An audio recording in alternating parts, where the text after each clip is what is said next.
Cattleya potting করছি, cattleya orchid. প্রথমে ঝামাইট দিচ্ছি, ঝামাইট সাজিয়ে নিচ্ছি। তারপরে গাছটাকে দেব। গাছটাকে দেওয়ার পর কিছু কয়লা দেব।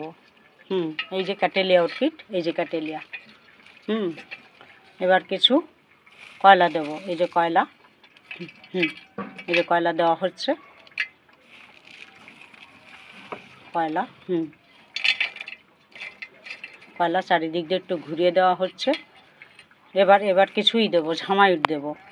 এবার ঝামাইট দেব, দেখুন ঝামাইট দেওয়া হচ্ছে। এটা ক্যাটেলিয়া পটিং।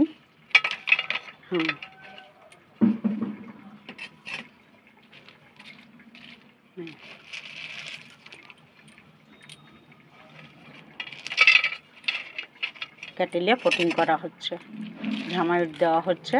তারপরে একে একটু জল দিয়ে ছায়া জায়গায় কিছুদিন 6-7 দিন রেখে দেবো।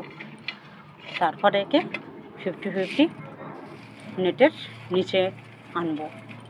যদিও শীতকালে পটিংটা করতে হয় না, কিন্তু এটা একটু টবটা একটু খারাপ হয়ে গেছিলো, তাই বাধ্য হলাম পটিং করতে। কিন্তু এ সময় পটিং না করাই ভালো। আপনারাও করতে পারেন, খুব একটা কঠিন না।